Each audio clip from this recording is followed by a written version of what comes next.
Be crowned the back-to-school champion parent with a Sagicor Bank unsecured loan. The time by Sagicor Bank is CVM News at 7 headlines Tuesday, courtesy of Heart NSTA Trust, Jamaica's Human Development Agency.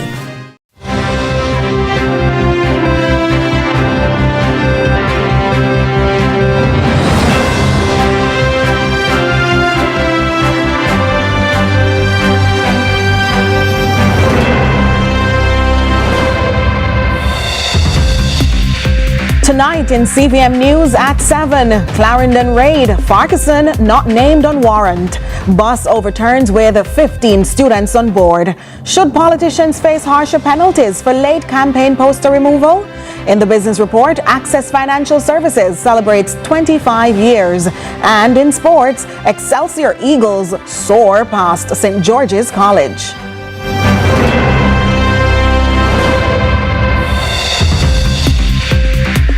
At 7 headlines Tuesday, courtesy of Heart NSTA Trust, Jamaica's Human Development Agency. When the bus the man, I want to watch my son play finals on CVM, you know. But mums, you can't watch it on CVM website, man. Boy, my son score, my son score, my son score, my son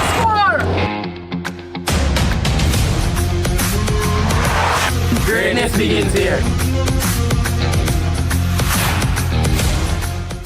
CVM News at 7 Tuesday, brought to you by KFC. Quench your craving with the value menu from KFC, with combos starting at just $620. KFC.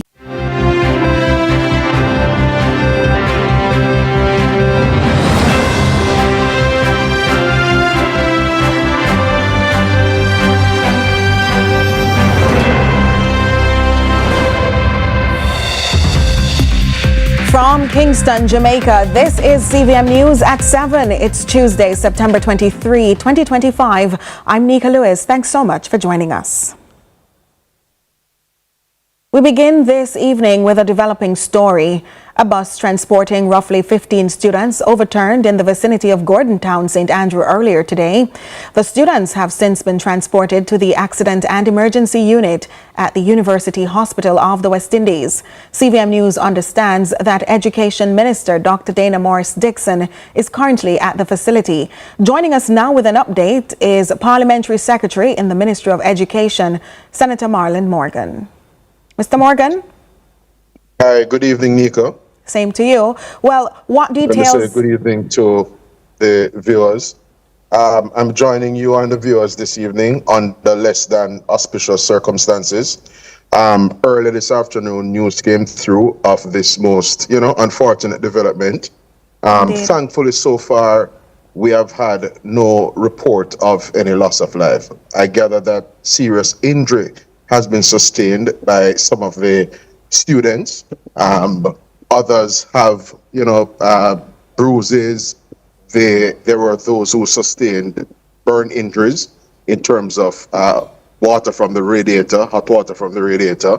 But this just serves to underscore that even while we make our best efforts to use the roads in a safe way, covering our children in particular with prayer as they make their way out to school daily is of critical importance. And so we're grateful that the developments coming through so far are of such that we have not had any instance of the worst happening. So we continue to keep our fingers crossed. The minister is at the hospital at present. I am now also at the University Hospital of the West Indies. I would imagine that so soon as more details become available, the media will be duly apprised as to what the latest developments are. You'd imagine many Jamaicans are asking us if it was one of the school buses, of the rural school buses. Yeah. All right. So just to be clear, this was a 15-seater highest bus, privately operated, a PPV that was operated by a private operator, essentially. So this was not one of the government-operated and commissioned rural school buses. But whether it was one of the rural school buses or not, as I said earlier, yes, this development this afternoon underscores, the importance of, safe road usage, because there are considerable hazards, across the length and breadth of the road network in the country. And each of us as drivers have to seek to use the road in as safe a manner as possible and as responsible a manner as possible. And of course, we know that despite the best efforts of government in terms of policy, in terms of employing persons to abide by speed limits and so on, that you still will have, unfortunate developments ensuing from time to time. And so that is why I invoked earlier in this conversation the critical importance of blood coverage, as Jamaicans would say. We are a God-fearing nation, and so we seek to hold up our children in particular in prayer as they make their way to and from school, and just all of us generally, because we can't take it for granted that whenever we go out, we have an appointment to get back home. This one is particularly close to home because this accident or this incident involving the students concerned a school where my wife serves as the principal. And so we just arrived at the University Hospital of the West Indies as this principal at one of the schools, Louis Bennett Coverley Primary. She is attending upon the space, accident and emergency. As I said before, the portfolio minister is already on location. I too am now here, so yes, we'll be able to get a better indication as to precisely what the state of the condition of the children are. Many of them, I gather, are now receiving treatment. Some, as I said earlier, how many are actually hospitalized? Injuries. Yes, but how many some hospitalized? Have suffered. Those details are not yet clear. So soon as I'm in a position to advise more definitively on that, I will do so. How were the parents notified, Senator? Well, as you can appreciate, there are, information and communication technologies at our disposal. My wife happened to have been on a board meeting with one of the public bodies here in Jamaica. When news came through to her, she received a phone call. A number of parents received phone calls, though those communities tend to be close-knitted. And so when a development such as that, which transpired early this afternoon, ensued, many parents proceeded to contact other parents, even on their respective WhatsApp group as parents. Those messages came through. And so some parents, as you'd imagine, would have been at work at the time. Many of them would have since had to leave their place of work to, present themselves at hospital, to the extent that their child or ward had been identified as being one of those affected in terms of being a passenger on that bus. So some of the schools in question are the St. Martin, the poorest primary school, and as I said earlier, the Louis Bennett Coverley Primary School. So this one is particularly close to home. Yes. We continue to keep our fingers crossed and trust that though some of them are suffering serious injuries, that medical, they will respond appropriately to medical treatment, and we will be spared the worst in terms of worst case scenario.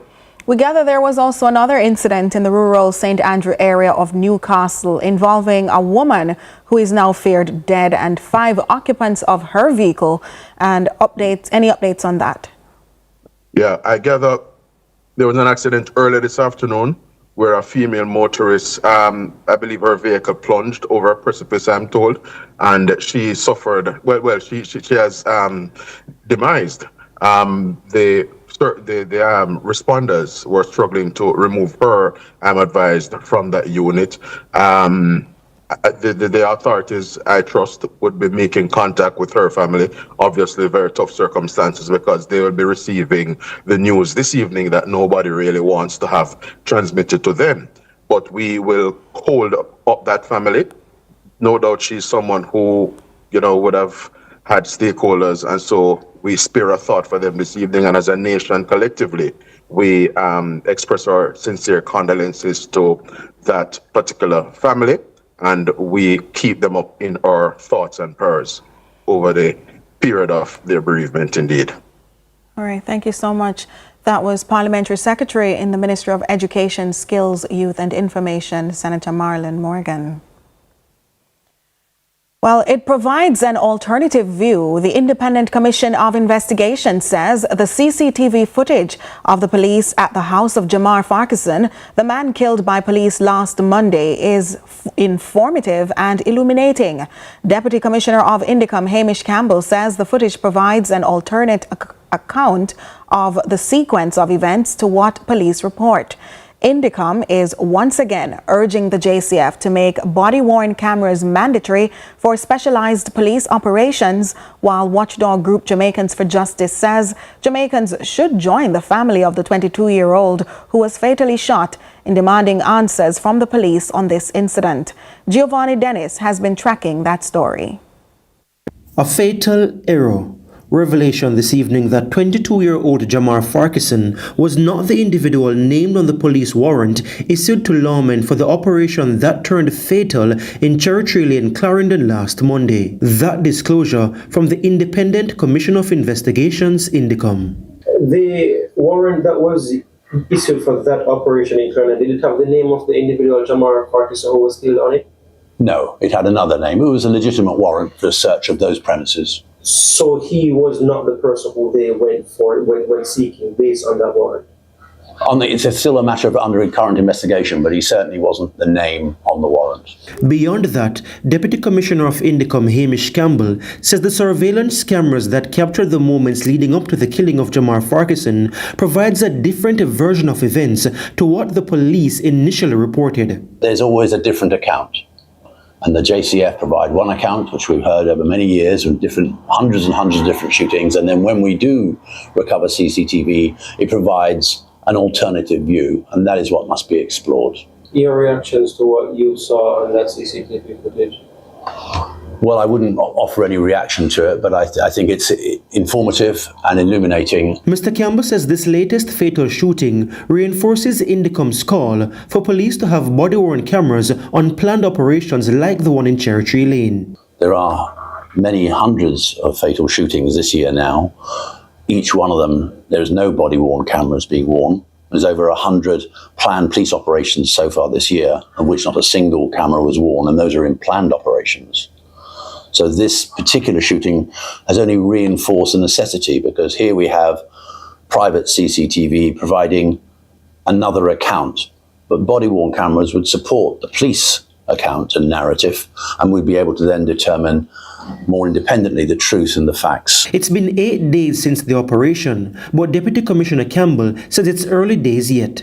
So whilst the officers have given an initial account of what occurred, and our forensic team have been to the scene and examined it and photographed it, and we have recovered some original CCTV evidence which was recording matters inside the house, there's still much analysis to do on that CCTV recovery, and for the officers to be interviewed and other witnesses, if there are any, to come forward and for us to speak to them. So we're at very early stages after just 7 days, 8 days. He says it may be weeks before anything conclusive is provided. In the meantime, data from Indicom indicate over 226 fatal shootings by police so far this year. It's 37 more than the 189 fatal shootings in all of 2024. Giovanni Dennis, CVM News. CVM News at 7 continues in just a moment.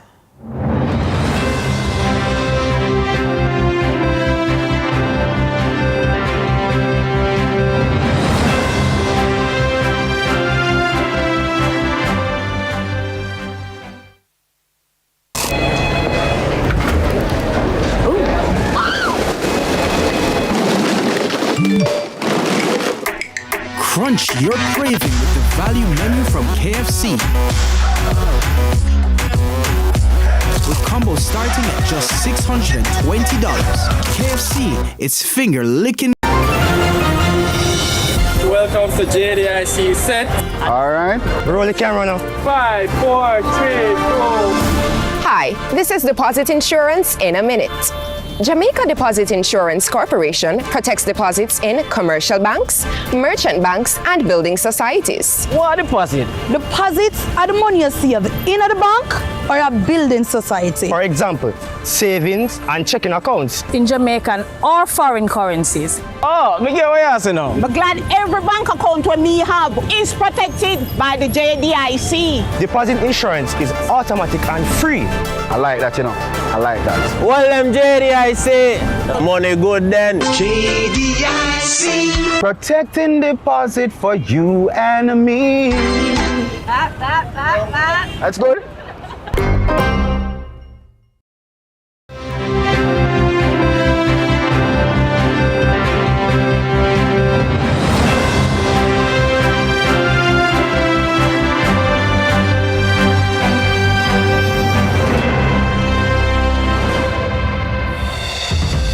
Thanks so much for staying with us. Watchdog group Jamaicans for Justice says based on what was seen on surveillance footage aired on CVM TV from the operation in Cherry Lane, the Jamaica Constabulary Force has questions to answer. Because certainly not enough was captured to raise any alarm bells. And then we saw the CVM coverage yesterday evening, and we said we had to make a statement because what that coverage said to us and raised reasonable concerns and questions, which we support the family in raising these questions. On what basis did the police feel it necessary to interfere with the camera that recorded some aspect of that incident? What was the protocol that was followed? And it really left much to be answered when we saw that interference with the camera, because the question is, again, was this evidence that the police needed as part of their investigation, or as some people have been calling for or raising question, what was it that the police was trying to conceal? And Michael Jackson says while Jamaicans for Justice welcome the more than 40% reduction in murder rate this year compared to last year, human rights should not be traded in the process. The questions that citizens must join the family in asking: what were the specific circumstances that led to the use of lethal force against Jamar, especially given his apparent surrender?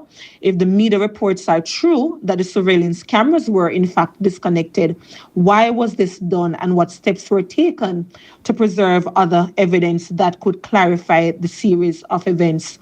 JFJ, we take this opportunity to reiterate the call for the mandatory use of body cameras, especially in planned and tactical operations, because we want to ensure that there's transparency and accountability. We also call on the Police Commissioner, Dr. Kevin Blake, to give the country an update as to the status of the procurement of the body-worn cameras. Meanwhile, a troubling rise in the number of Jamaica's children who've died by suicide in recent months is causing alarm island-wide. Experts and advocates are appealing for greater attention to be given to children's mental health, with one guidance counselor cautioning that the true number of cases could be higher than official figures suggest. Carla Ramdeen has the details. Associate psychologist and CEO of Tea House Therapy, Sonia Winter, says the recent reports are alarming. Speaking on CVM's lead story on Monday, Ms. Winter explained that some young people are struggling with the realities of bullying, particularly cyberbullying, which can be a major factor. Bullying is one thing. The thing about bullying is that can be, let's call it garden variety bullying, is contained in the schoolyard, let's say, right? Once it goes over into cyberbullying now, you're the audience which can witness your shame and embarrassment is considerably larger, and so that can exacerbate the feeling of helplessness, that can exacerbate the feeling of you can't escape it, a relenting feeling of being persecuted. She adds that there are second factors like unresolved grief, which makes young people more vulnerable to dying by suicide. Family relationships, trauma, grieving the loss of someone in the home makes a young person vulnerable to death by suicide. So that's a second factor in addition to to bullying, you know. And then, of course, there are pre-existing factors for the children, for the teenagers as well. They too have high levels of anxiety pre-existing this dying by suicide. They too have high levels of anxiety, of depression, of trauma, of unresolved grief. Guidance counselor and president of the Jamaica Association of Social Workers, Jacqueline Bryan, believes the suicide rate may be higher. She points out that in some cases, children walk into traffic and are struck and killed, but those tragedies were recorded as accidents. In having conversation with our young people, you will find that they say they want to end their life, they want to just don't live anymore. But then what I've heard of cases past where somebody just walks in front of a car. Walk in front of the car and you're like, that child is crazy. But instead of taking a pill or instead of cutting themselves, they just walk in front of a car and let a car hit them down because this is it. This is what I want to do. So that is reported as an accident. Carla Ramdeen, CVM News. More to come when we return.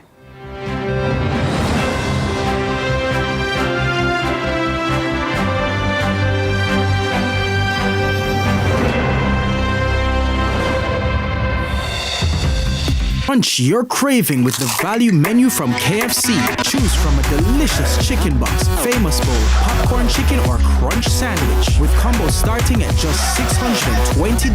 KFC, it's finger licking. Get home with NHD. More possibilities. Get home with NHD. Turn a dream home into reality. From vision to foundation, for many generations. Home buyer or home builder, get to your destination. Get home with NHD. More possibilities. Get home with NHD. The key to your home.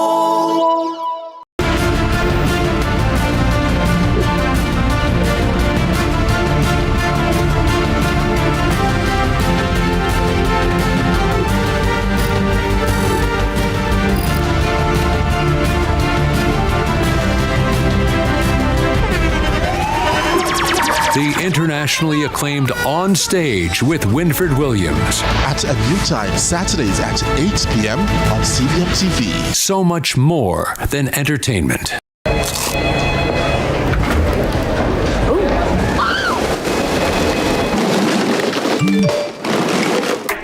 Crunch your craving with the value menu from KFC. With combos starting at just $620. KFC, it's finger licking good.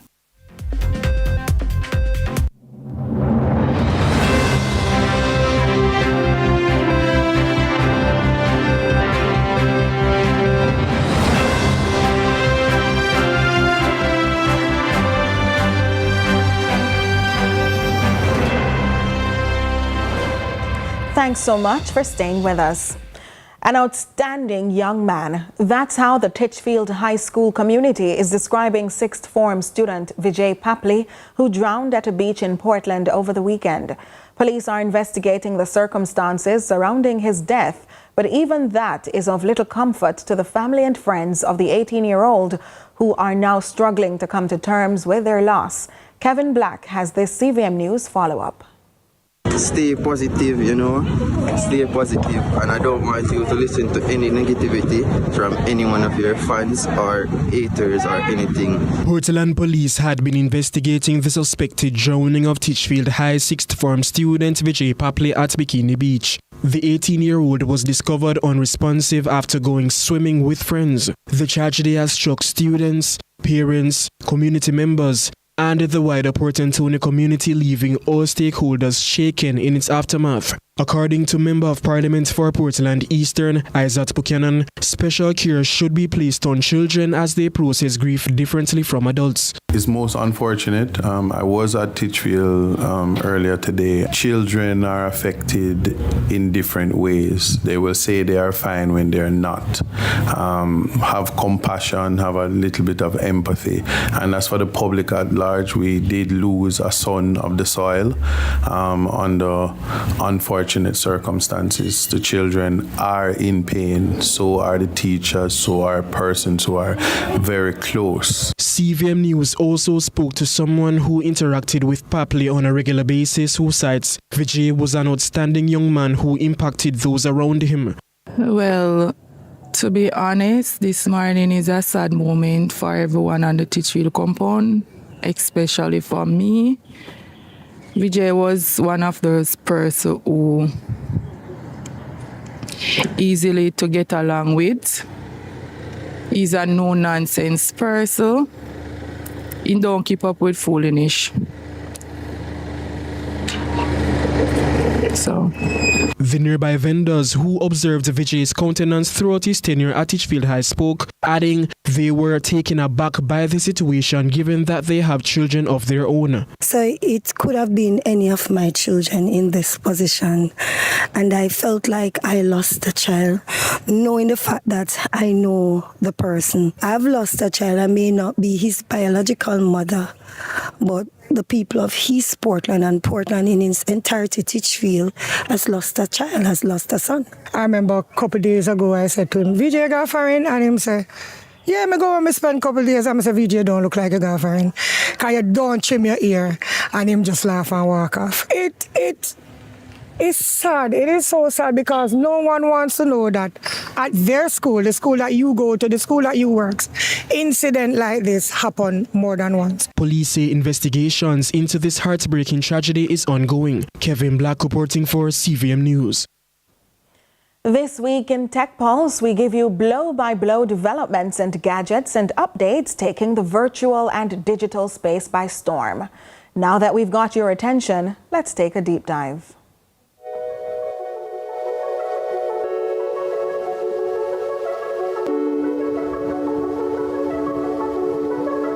September is sizzling, but so too is tech. In Tech Pulse this week, we feature gadgets and AI innovation shaping the foundation of social life and commerce. Apple took a big bite out of global attention with the launch of its new iPhone 17 Pro Max with dual capture video and 48-megapixel camera, which means much sharper images, hoped to rival some of Android's best. And it offered the world this iPhone Air, deemed the thinnest iPhone ever at 5.6 millimeters, and AirPods Pro 3 with live translation powered by Apple AI, only September 9. Apple's thinnest iPhone ever, just 5.5 millimeters slim, and it's insanely powerful. It's slimmer than the iPhone 6, but tougher, smarter, and faster. The display? A 6.6-inch promotion screen with 120 Hz refresh rate and a smaller dynamic island. And look, just one rear camera to save space. But the new 24-megapixel selfie cam takes the spotlight. And the real shocker is the 5,200 mAh battery inside a phone, nearly half the thickness of the 16 Pro Max, powered by the A19 chip with built-in AI features, Wi-Fi 7, and Apple's own 5G modem. And again, customers lost it in a great way, saying, quote, finally, a phone that feels futuristic, while creators love the dual cam video for vlogging and reels. And then innovators brought more tech home with trending smart LED mirrors with inbuilt Bluetooth speakers. One user shared, "My mirror told me I'm dehydrated." Wild. But what's tech and innovation if not also for future creators to gain inspiration and have a go at what's present? Well, AI hackathons are now a thing, with youth innovation going global among the breakthroughs this year and into September. Safety bots for mining, smart PPE for worker health, and automated irrigation systems. Initial reactions are also off the charts too. Some critics saying these kids are building the future, and others insisting Africa's tech talent is unstoppable. But that's it for Tech Pulse, and remember, the future is now.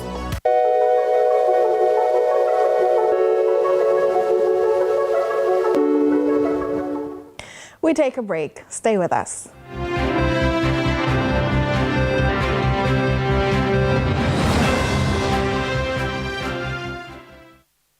Crunch your craving with the value menu from KFC. Choose from a delicious chicken box, famous bowl, popcorn chicken, or crunch sandwich with combos starting at just $620. KFC, it's finger licking. 50 years of finger licking good memories, yeah. The time by KFC is 7:30. Let's delve deep into the issues. We'll take you beneath the surface. Greetings and salutations. My name is Orville Higgins, and it's another edition of Fan Central. Talking to the people at the heart of the top sporting stories. Hear from your favorite sportsmen and women and the administrators who work tirelessly to make it all happen. It's live sports talk.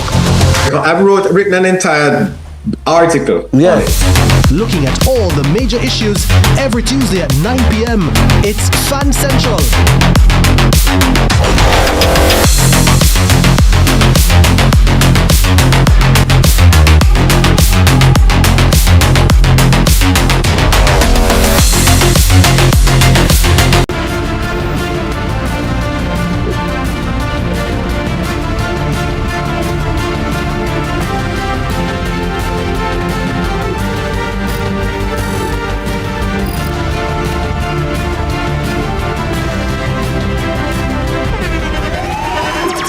The internationally acclaimed On Stage with Winfred Williams. At a new time, Saturdays at 8 p.m. on CVM TV. So much more than entertainment.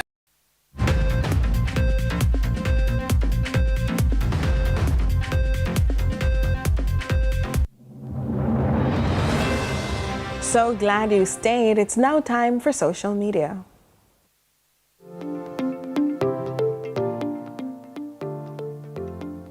What's happening online? Following recent complaints from several China-trained doctors that their internship applications in Jamaica were reportedly rejected 1 month after their expected response deadline, the Ministry of Health and Wellness says the internship program is already oversaturated, with 500 applications having been received this year. Let's take a look at your reactions. At Dr_and_Mrs. comments, who feels it knows it? Just as I say, check the number of patients one intern see daily. It's very risky for both patients and interns. Check how many hours they work per week, but oversubscribed, you say? Interesting. At O'Glory writes, utilize every hospital. I'm sure they need the help. At AUFM.24 says, 250 in the past 3 years doesn't sound like a lot with a country of almost 3 million people. But I don't know. Maybe someone can explain. At Jerby_ adds, why have these scholarships and bonding terms if adequate space isn't there in the local labor marks to take them? At It's Kim Gunnins says, and yet the interns are worked down to the bones because patient load is overwhelming. And that's what's happening online today. Continue to share your thoughts with us on X at CVM TV and CVM_television on Instagram and Facebook. And that's what's happening online today. Continue to share your thoughts with us on X at CVM TV and CVM_television on Instagram and Facebook. I'm Michael Paul. We're up on another break. Do stay with us.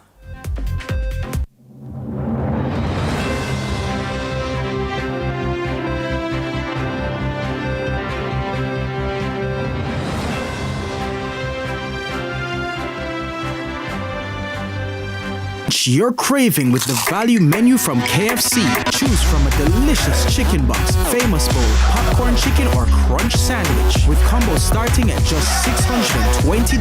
KFC, it's finger licking.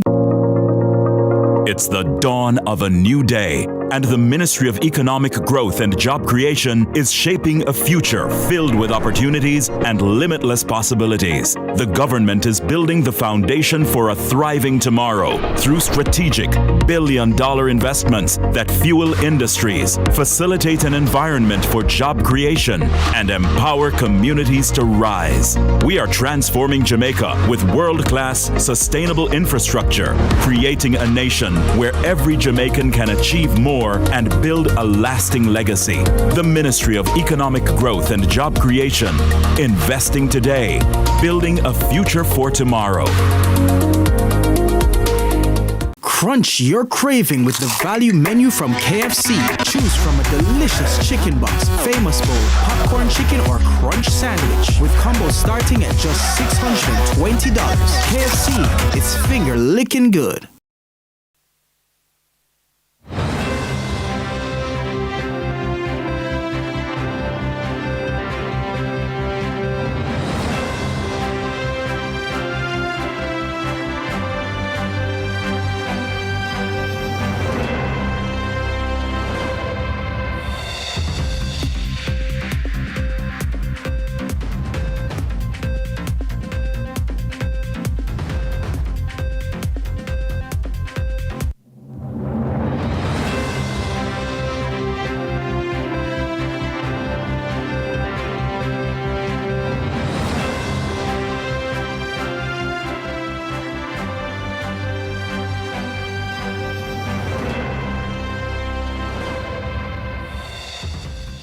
Thanks again for staying with us. It's now time for the Business Report with Joel Crosskill.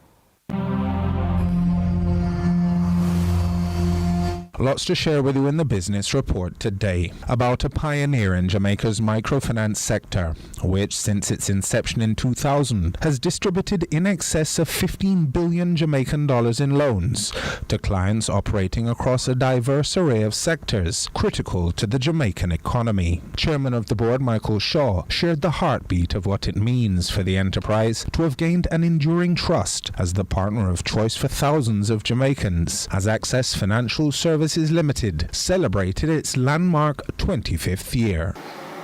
Access Financial is not just coming of age, it's an organization on track to creating a unique legacy in this country and beyond.